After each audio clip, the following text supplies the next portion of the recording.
그런데 또 군 관련 얘기입니다. 정말 이번엔 분노가 치밀니다. 김유진 아나운서. 네, 공군 장교로 입대를 해서 지난달 전역한 한 여성 대위가 있었습니다. 이 대위는 2017년에 국군병원에서 근무할 당시 육군 부사관에게 성추행 피해를 입었다고 하는데요. 가해자는 이 피해자에게 은근히 팔짱을 끼면서 다른 여군들은 여자로 안 보인다, 너 같은 사람이 여자로 보인다라는 이야기를 하면서 성추행 범죄를 저질렀습니다. 결국 이 일로 큰 충격에 빠진 이 대위는 두통과 마비 증세를 겪었다고 하고요. 국군 수도병원에서 당시 신경과 과장이던 70대 의사 노모 씨에게 치료를 받았는데요. 이 노 씨는 대통령 주치의 출신으로 1990년대에 대통령의 신경과 진료를 전담했고 뇌졸중 전문의로도 저명한 인물이었다고 합니다. 기가 찹니다. 기가 차요. 그런데 이 피해자가요. 저 성추행 피해 이후에 3년이 지났는데 더더욱 충격적인 일을 겪었다면서요, 권상일 평론가님.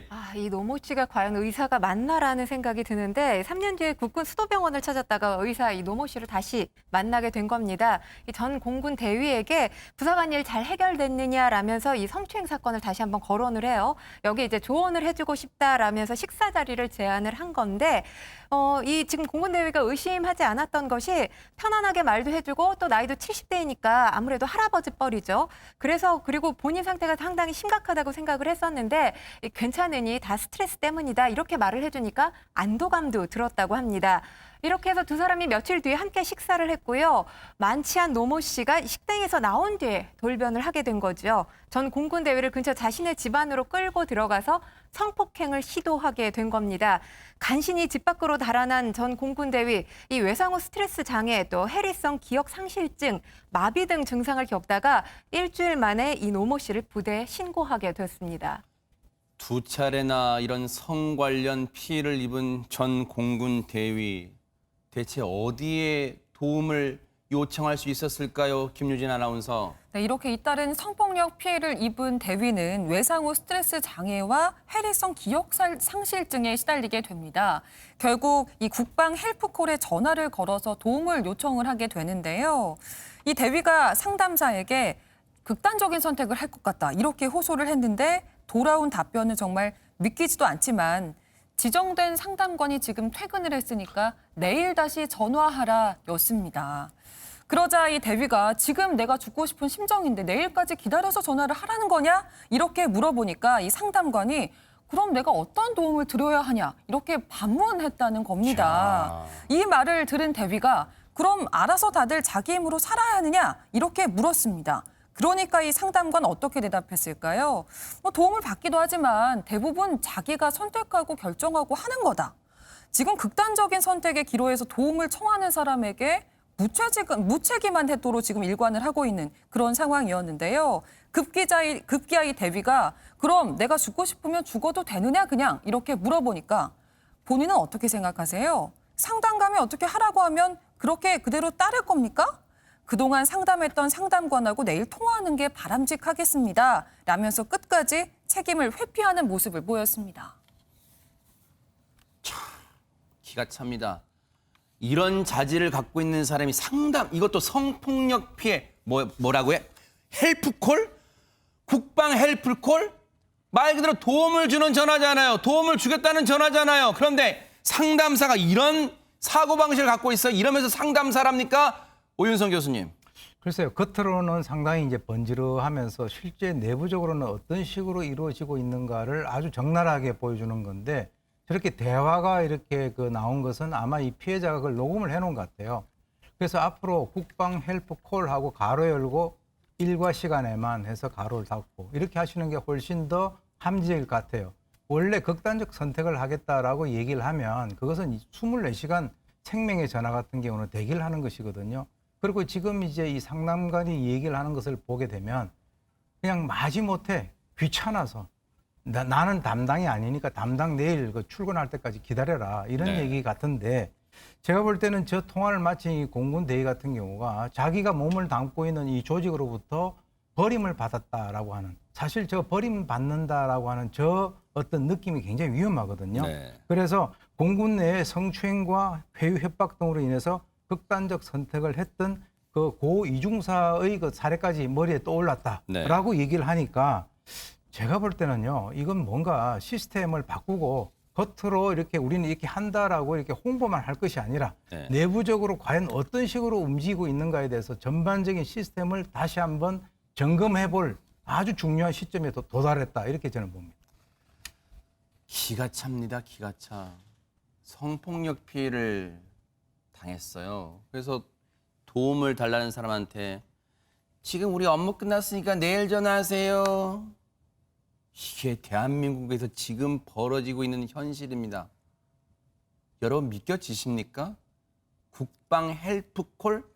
참 이름은 번지르하죠. 그런데 홍종선 기자님, 근데 그 가해자의 행동이 더 어처구니가 없었다면서요? 맞습니다. 뭐 동료, 부사관이든 상담하시는 분들 다 잘못했지만 사실 우리가 의사, 의료진에게 갖는 믿음이 있잖아요. 그런데 본인을 치료해줬던 사람, 아유 별일 아니니 안심하세요. 이렇게 좀 친절한 모습을 보여서 이런 일이 일어날 거라고는 눈꽃만칩도 생각하지 않았던 그 사람이 오히려 뒤에서는 다른 군의관들한테는 아, 저 여자 뭔가 남자 관련해서 문제를 일으킬 수 있는 이상한 여자다. 이렇게 험담을 하고 다니는가 하면 지금 실제로 성폭행을 시도하지 않았습니까? 그런데 처음에 이것도 인정을 하지 않았다라고 해요. 그런데 CCTV를 보여주자 그때서야 범행을 인정했는데 인정하고서도 이렇게 얘기했다고 합니다. 뭔가 접근하기 쉬운 여자 같아서 내가 이런 범행을 시도했다. 이거 정말 말도 안 되고요. 제가 생각할 때는 상처 입은 데다가 소금 뿌리는 격이고 벼랑 끝에 선 사람을 벼랑 밑으로 미는 정말 잔인한 행위입니다. 그런데 이 2차 가해를 일삼은 이 사람이 그 뻔뻔함이 결국 이 사안이 법정까지 갔는데 더 뻔뻔했다면서요, 백성문 변호사님. 일단 지난해 12월에 강간치상 등의 혐의로 기소가 됐는데요.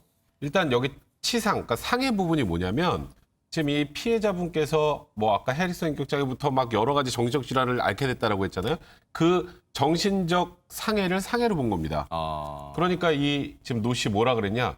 아, 그거요. 저 때문에 그렇게 생긴 게 아니고요. 그 1년 전에 당한 그 하사관한테 당해서 그렇게 된 거예요. 부사관한테? 네, 부사관한테. 나 때문에 정신적 질환 생긴 거 아니에요. 상해 혐의를 그런 식으로 부인을 했고 그다음에 이제 전가의 보도죠. 아, 제가 술에 취해서. 심신미약. 아, 제가 술에 취해가지고 기억이 잘 안 나요. 그리고 제가 살 날이 얼마 안 남았으니까 좀 선처해 주세요. 이렇게 읍소를 했다고 합니다. 이에 대해 재판부는 모든 혐의를 인정하고 징역 3년 6개월을 선고를 했는데 문제는 군 검찰에서는 징역 10년을 구형했습니다. 검찰 입장에서는 구형한 거의 절반 이하로 나왔기 때문에 이건 형이 너무 낮다 해서 지금 항소를 할 예정이라고 합니다. 그런데 피해를 본 전 공군 대위 입장에서는 어떤 형량이 내려지더라 하더라도 자신이 받은 정신적 충격, 정말 그 상처는 쉽게 아물지 않을 것 같습니다. 오윤성 교수님. 네, 사실 이제 7개월 만에 이제 전역을 했는데요. 그건 뭐냐면 본인이 처음에 이 군에 왔을 때는 군에서 뭔가 어떤 희망을 가지고 그 자기가 입대를 자원한 거 아니겠습니까? 그러니까 다시 말해서 이제 더 이상 덧정이 없다라고 하는 그런 식으로 저는 보이고요. 그리고 이제 중요한 것이 공군 인사 기록에는 이 성폭력 피해자와 관련된 이 기록, 즉 다시 말해서 군 인사법 제48조 1항에 보면 성폭력 피해 휴직 등을 명시한 법조항에 의해서 이에 근거한 그 군 인사 제도에 사실은 이걸 갖다가 그렇게 어떤 성폭력 피해를 당했을 때 휴직을 허용한다라고 하는 그런 조항을 담고 있거든요. 물론 이제 성폭력의 충격으로 인해서 본인이 정상적인 업무가 불가능하다. 그래서 이제 휴직을 신청한 그것을 다른 사람들은 알아서는 안 된다라고 하는 최소 인원의 어떤 업무 피해 현황, 어떤 원칙에 따라서 그것은 이제 처리가 됐는데 이게 하나는 맞는데 또 하나는 틀려요. 무슨 말이냐면 이 내부망인 그 인트라넷의 인사 기록에 이 여성의 성폭력 피해 치료에 대한 바로 휴직 기록이 그대로 남아있단 말이에요. 그럼 뭐냐면 한쪽에서는 이렇게 가려주는 것 같이 하면서도 실질적으로 나중에 뒤져보니까 이 사람의 피해 기록이 그대로 남아있다. 이것도 시스템의 잘못이다 이렇게 봅니다. 일단 이 사안 군 검찰이 항소를 했어요. 항소심까지 저희가 눈 부릅뜨고 지켜보도록 하겠습니다. 제발 법에도 눈물이 있다는 거 보여주길 기대해 봅니다.